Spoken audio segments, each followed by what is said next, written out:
Hello, Syngap land. My name is Michael Graglia. This is episode 48 of Syngap 10, your 10-minute weekly briefing on everything you know about Syngap 1. Today is Friday, February 18th, and here's the news.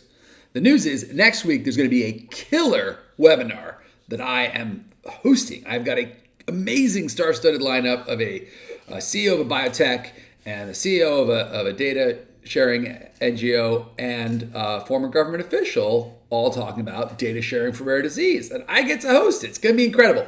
I want to thank Biorasi for helping me host this. It's next week on the 24th, which is a Thursday. And I urge you to come. Syngap.fund/data. Couldn't be easier to remember. Syngap.fund/data. Sign up for it. Join us. It's going to be a fascinating conversation. And even if you can't make that slot, I'm pretty sure that by signing up, you get to see the recording. What's cool about this is that RareX and Citizen and Beacon are all on that panel. And guess what? They're all going to be working with SRF at some point if we're not already. So it's a great way for you to learn about the master plan and kind of how it all hangs together. Do not miss that webinar, syngap.fund/data. I also want to remind you guys, we have an ICD-10 code. Now, you've heard me blather on about ICD-10 codes in multiple previous episodes. ICD-10 code is F78.A1. ICD-10 code is F78.A1. But here's the deal, guys. Two thoughts on this. Number one, once a month, I get a rare disease group who calls me up and they're like, Mike, we need your help getting an ICD code. And I point them to the Every Life Foundation roadmap. I point them to syngap.fund/ICD-10, syngap.fund/ICD-11, syngap.fund/F78A1. We've written about this extensively. I point them to all of this stuff, and they say, yeah, but we still want to talk to you. And they get on the phone, they're like, Mike, really, how did you do it? Like, what's the secret? Like, we can't do it. We're banging our head against the wall. We're in endless meetings with the CDC. They're giving us a runaround. This is a nightmare. How do we fix this? I smile, I nod, I agree, I tell them it's frustrating, I say I understand, and I advise them, frankly, I'm like, it's discrimination against disabled kids. The CDC is slow rolling this because I don't know why they're not doing it, and I encourage them to file a lawsuit. I was this close to filing a lawsuit. I'm not exaggerating, to get our ICD code. So for the next rare disease group that asks me or that is watching this, here's my advice. Read all my blogs, try your hardest, and when you get frustrated, sue on behalf of the discrimination by the U.S. government against disabled kids for not giving them an ICD code. There, I've said it. But here's the deal, friends, who are Syngap families. We actually have an ICD code, and you may not fully understand how incredibly hard it was to get this, thank you, Hans, and how incredibly lucky we are to have it. But you have to use it. Now we have a code. Now we have a way to put a marker in the medical record system that signifies our children. The reason this matters is because we're all here to get a therapy for our kids, and that therapy is going to cost something, and we're going to have to argue for the cost of that therapy, and that's going to require health economic data. And the way we're going to get that health economic data is we're going to go to lakes of data full of claims analysis, and we're going to pull out the Syngapians. And how are we going to pull out the Syngapians? With an ICD-10 code.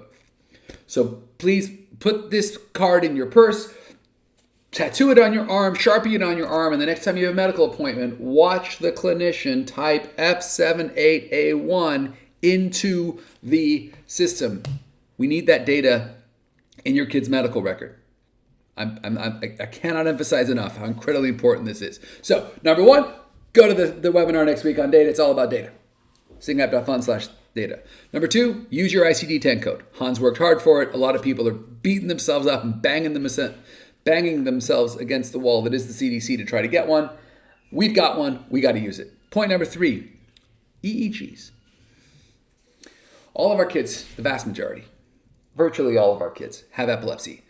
The way doctors analyze epilepsy is they subject our kids to EEGs, where they stick all these electrodes on your head, all those tracings.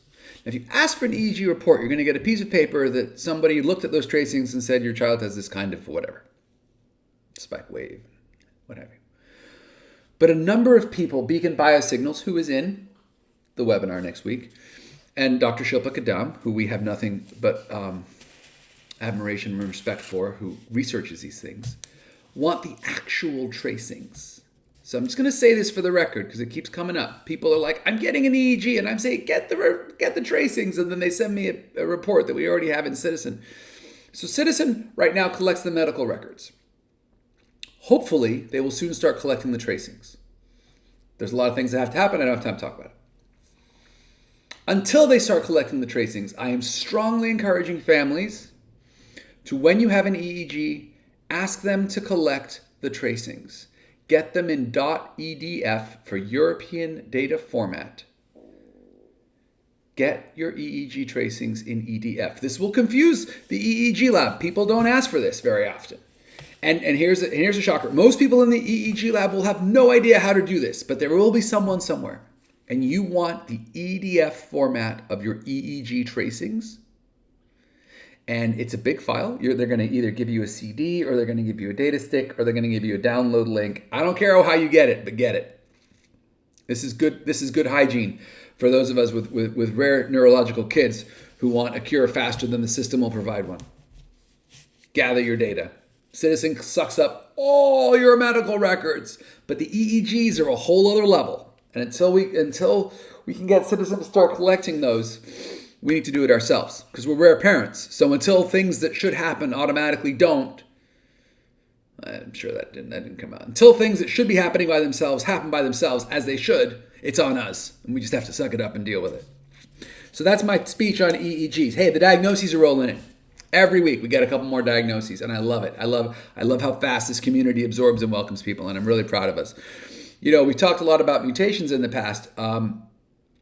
We now have like little mini Facebook groups when we identify mutations of interest, like the C33dels, who are this oddly, very distinct phenotype, are all together. And we also have the 490C to Ts. And it was just so cool. There was this family with a 490C to T, and I looked at the genetic report, and I was like, oh, you're good news. Bad news, you have a kid with Syngap. Good news, congratulations, you're diagnosed, as I say. And better news, we know about like 5 or 6 other families here on Earth with exactly the same mutation, and I'm going to plop you into a little private Facebook group, and you can compare notes with people about your child. It's an amazing thing that is happening right now, and I love seeing it. I want to share that with you guys because if you haven't shared, a lot of people have shared their mutation in the various Facebook groups and are connecting that way, and that's great. And I encourage you, if you're newly diagnosed and you're watching this, know what your mutation is, share it, find others with it.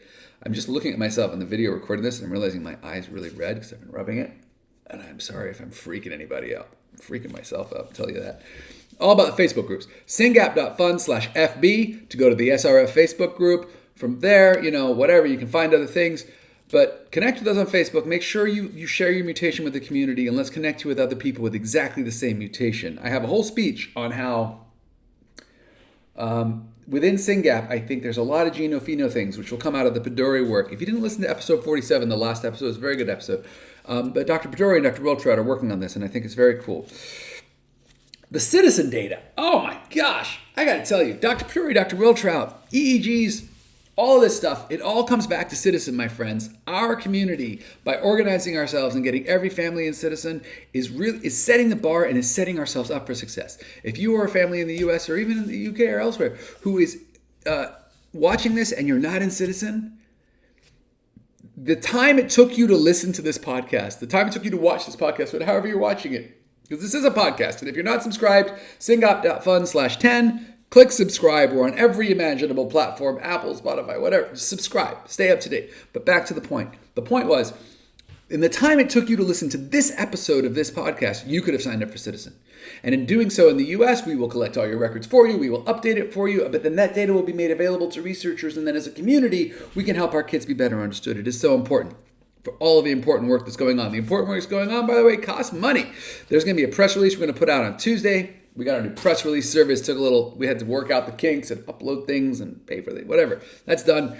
We're going to drop press release on Tuesday about our Zempleti grant. Super exciting grant, not free.